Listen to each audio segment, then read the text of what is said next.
오늘 밤 대통령이 어떤 말을 할지 별로 언급하지 않았지만 문제는 그 사람이 돈을 벌어 조사를 받는 보도 후 누가 프롬프터를 조작하느냐는 것입니다.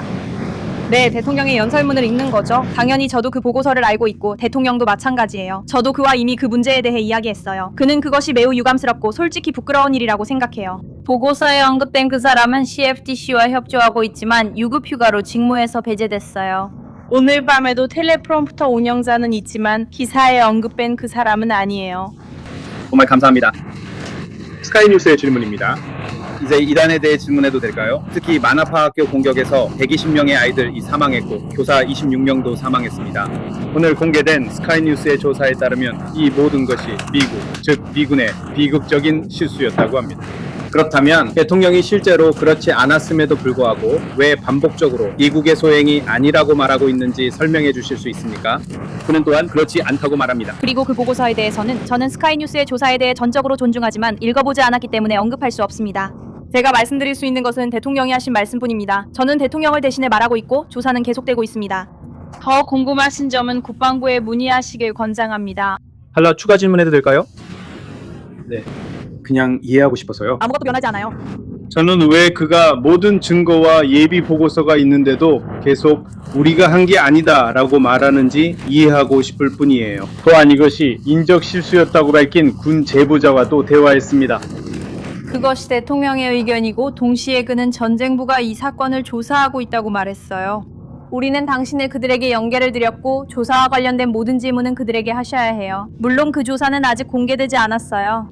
대통령이 이렇게 느끼는 이유는 우리 군대가 항상 선의로 행동하고 절대로 민간인이나 아이들을 표적으로 삼지 않는다는 것을 아주 잘 알고 있기 때문이에요. 반대로 이란은 오랫동안 여성, 아이들, 그리고 무고한 사람들을 죽인 것으로 잘 알려져 있어요. 그러니까 보도에서는 이 점에 집중해야 해요.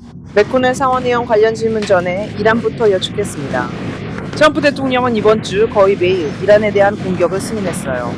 당신과 백악관은 협상이 교착 상태라고 보시나요? 아니면 완전히 끝났다고 생각하시나요? 저는 이 문제에 대해 불과 1시간 전에도 대통령과 이야기를 나눴어요. 이란은 계속해서 미국과 많은 대화를 나누고 있고 우리와 합의를 원한다고 표현하고 있어요. 왜냐하면 그들은 우리 미군에 의해 엄청난 타격을 받고 있기 때문이에요. 그 이유는, 그리고 이것은 미국 국민들이 이해하는 것이 중요한데요. 최근 며칠 동안의 공격이 있었던 이유는 이란이 우리가 그들과 맺은 양해각서를 위반했기 때문이에요. 구체적으로 그 양해각서에 따르면 그들은 호르무즈 해협을 통과하는 상선의 발포해서는 안 되었어요. 안타깝게도 그들은 그렇게 하기로 비극적인 결정을 내렸어요. 트럼프 대통령은 이란이 호르무즈 해협에서 아무런 대가 없이 테러를 저지르도록 두지 않을 것입니다. 지금 우리가 보는 것이 바로 그것입니다. 최근 1시간 동안 무슨 일이 가장 나빴는지 말씀해 주실 수 있나요? 그는 협상에 지친 것처럼 보이나요? 왜 미국 국민들은 이란과는 다를 거라고 믿어야 할까요? 그들이 합의를 어겼는데 아직도 그 합의가 유효한가요? 그들의 나쁜 행동을 보세요. 이는 대통령이 에피퓨리 작전 시작 시 지적한 점을 증명합니다. 이란은 절대 핵무기를 가질 수 없습니다. 그래서 대통령이 에피퓨리 작전을 시작한 거예요. 그 결과 그들의 군대와 경제는 엄청난 타격을 입었죠. 대통령은 항상 외교에 열려있고 기꺼이 대화하려고 합니다. 그는 힘을 통한 평화의 대통령이에요. 에피퓨리 작전 이후 결국 우리는 기본적으로 외교 단계로 나아갔습니다. 하지만 안타깝게도 이란이 그 약속을 어겼어요. 그들은 여전히 대통령과 협상을 원하고 있습니다. 우리는 그들과 대화 중이지만 대통령은 해협에서 선박 공격을 좌시하지 않고 반드시 대가를 치르게 할 것입니다. 한 가지 더 말씀드리겠습니다. 이 모든 과정에서 대통령은 이란뿐만 아니라 전 세계에 우리가 언제 어디서든 이란을 공격할 수 있다는 것을 증명했다고 생각해요. 그리고 그들이 방어할 수 있는 능력은 이 대통령과 에피퓨리 작전 덕분에 사실상 처음부터 거의 사라졌어요. 캐롤라이나 계속하세요. 정말 감사합니다. 환영해요. 감사합니다. 2가지 질문이 있어요. 이란에 관한 트럼프 대통령의 발언 하나와 부통령의 발언 하나를 읽어드려도 될까요? 트럼프는 이렇게 말했습니다. 제 생각에 그들과 상대하는 건 시간 낭비입니다. 그들은 거짓말쟁이고 미쳤어요. 뭔가 잘못됐어요. 그들은 쓰레기이며 병들고 잔인하고 폭력적이에요. 부통령 벤스는 어젯밤 조 로건 쇼에서 이렇게 말했습니다. 저는 이란인들과 협상하는 것이 불가능하다고 말하는 미국인들과 다른 나라 사람들에게 매우 좌절감을 느낍니다. 그럼 이런 모순들에 어떻게 답하시겠어요? 이런 모순된 메시지들이 미국인들을 혼란스럽게 한다는 점을 이해하세요. 두 번째 질문입니다. 최소 6명의 미국인이 이란에 억류 중입니다. 트럼프 대통령은 이 문제를, 즉 정치범들과 마찬가지로 이란과의 대화를 계속하기 위한 조건으로 삼을 생각이 있으신가요? 그리고 오늘날까지도 이란에서는 여전히 사람들이 처형되고 있습니다.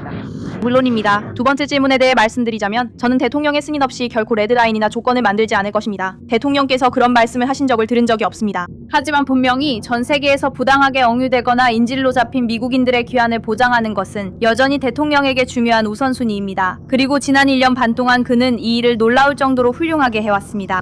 해외에 있던 미국인들이 대통령과 그의 국가안보팀의 노력 덕분에 집으로 돌아올 수 있었습니다.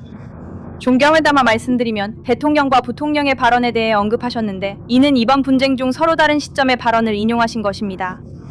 이것이 모순되는지에 대해 말씀드리자면 대통령과 부통령은 이번 분쟁에서 우리의 현재 입장에 대해 완전히 같은 생각을 하고 있다고 말씀드릴 수 있습니다.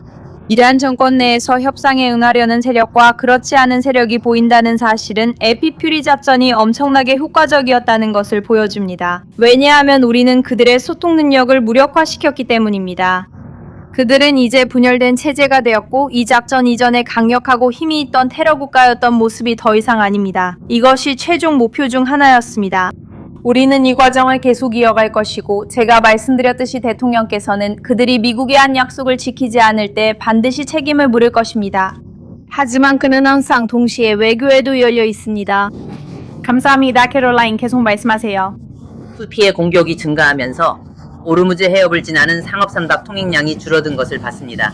오르무즈요. 작업이 진행 중이에요. 지금 무엇을 하고 있나요? 더 쉽게 하기 위해서 호르무즈 해협에서의 흐름을 신속하게 하고 후티 반군이 홍해에서 석유를 차단하지 못하도록 예방해서 11월 이전에 유가가 다시 오르는 것을 막으려는 거예요. 물론입니다. 두 가지 별도 질문이네요. 먼저 호르무즈 해협 상황을 보죠. 이란 항구를 오가는 선박에 대통령의 유효한 봉쇄 조치가 있다는 걸 알고 있습니다. 이 조치는 완전히 시행되었고 현재 유효합니다. 이란이 부르즈 이화와의 합의를 이행하지 않았기 때문에 봉쇄가 다시 시행된 거예요. 1만 명이 넘는 미 해군 해병대, 공군장병들과 2척의 항공모함, 20척의 군함, 수십 대의 항공기가 바로 이 순간 봉쇄 임무를 수행하고 있습니다. 봉쇄 첫 24시간 동안 미군 중부사령부는 2척의 상선을 우회시키고 기준에 맞지 않는 선박을 무력화시켰습니다. 해협은 이란 항구를 오가지 않는 선박들에게는 계속 열려 있으며 제와라 해군이 안전한 통발을 보장하고 있습니다. 연료에 관해서는 석유 가격이 배럴당 약 80달러 또는 그 이하입니다. 여기 오기 전에는 그게 가격이었어요.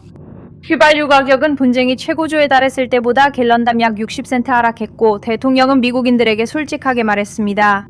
석유 시장에 일시적인 중단이 있을 수는 있지만 우리가 보지 못한 것은 모든 비관론자들이 말했던 것, 즉 많은 사람들이 경고했던 것처럼 석유 가격이 대폭 상승하는 일이었습니다. 이는 국내에서 국내 생산을 활성화하기 위한 대통령의 에너지 정책 덕분이기도 하지만 정부가 이러한 일시적인 중단을 완화하기 위해 신속하게 여러 조치를 취했기 때문이기도 합니다. 여러분 아시다시피 우리는 전략 비축유를 방출했고 존스법 및 연료 환경 규제도 면제했습니다. 대통령은 또한 캘리포니아에서 석유 생산을 재개하기 위해 국방생산법을 사용했습니다. 이 정부의 이러한 신속하고 단호한 조치들은 꽤 안정적인 상황을 가져왔습니다.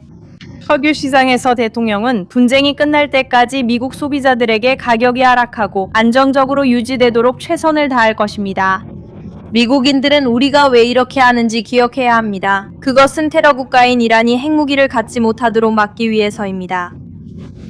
에르빌에 있는 IBM 마네와 시설을 공격하여 미국인들과 중동에서 미국의 가장 가까운 파트너 중 하나인 쿠르드 지역을 위협했습니다. 책임자들에게 전하고 싶은 메시지는 무엇입니까? 그리고 여러분은 중동에서 충성스러운 동맹국의 편에 계속 설 것이며 최소한 그들이 스스로를 방어할 수 있도록 도울 것입니까?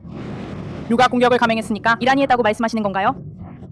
이 문제에 대해서는 이미 앞서 언급했듯이 이란이 불행하게도 미국 대통령에게 한 약속을 어기고 있다는 점을 보여주었다고 생각합니다. 그들은 최근 며칠 동안 대통령이 승인한 공격으로 인해 그에 대한 정당한 대가를 치르고 있습니다. 이 영상을 끝까지 시청해주셔서 정말 감사합니다. 화면에 표시되는 픽스키를 통해 저희 프로젝트를 후원하고 재정적으로 기여해주세요. 저희는 진실로 여러분께 정보를 전달하는 데 집중하는 독립 채널입니다. 여러분의 후원이 저희가 계속해서 활동할 수 있도록 도와줍니다.